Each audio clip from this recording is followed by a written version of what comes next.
કાઠિયાવાડમાં સીતારામ બાપા બજરંગદાસ બાપા થઈ ગયા. રામ સીતારામ સીતારામ જય સીતારામ બાપા રામ સીતારામ સીતારામ જય સીતારામ બાપા રામ જય સીતારામ. બજરંગદાસ બાપા એટલે સાક્ષાત હનુમાનજીનો અવતાર. અષ્ટસિદ્ધિ નવ આશ્રમમાં લક્ષ્મીજી આવ્યા ને એટલે પગે લાગ્યા મંદિરમાં. એટલે પછી બાપાને પગે ભાઈ આ કીધું સેવા હતું કે બાપાએ આમ જોઈને ઓળખી ગયા કે આ બીજી કોઈ નથી. અમારે બજરંગદાસ બાપા ઉપર પછી બધાને શ્રદ્ધા થવા મળી કે બાપા જે કહે ને એ થાય. કોઈને સંતાન ન હોય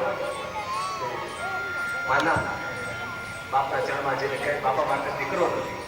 બાપા આમ હાથ કરીને કે જ્યાં થશે કોઈ એમ કે મારો ધંધો નથી ચાલતો જ્યાં થઈ જશે. સુરતમાં હીરાના કારખાના થવા મળ્યા, એના નામે ફેક્ટરીઓ થવા મળે. કોઈ આવીને એમ કે મારે ભાઈ કોર્ટમાં કચેરીમાં દાવો થઈ ગયો છે બાપુ, અમારે કઈ મુશ્કેલી કરવા આમ આંખ બંધ કરી.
बैठिए कृपया.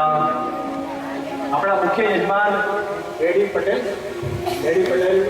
विनंती करूँ कि तेओ स्टेज पर आवे और पूज्य अखिलेश्वर दास जी बापू स्वागत करते हैं. फिर आप जैसे संतों की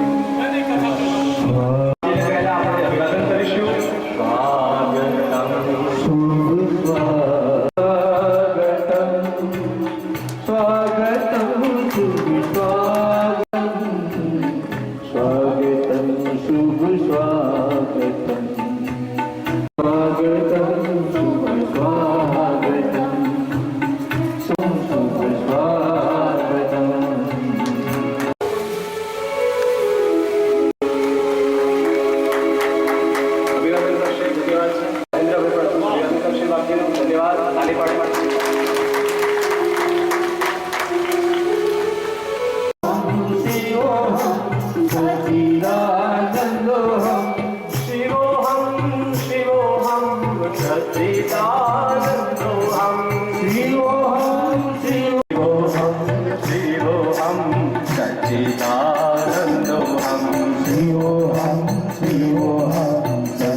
જગતમાં ચારે બાજુ જાહેરાત કરાવી છે કે શિવને આમંત્રણ નથી.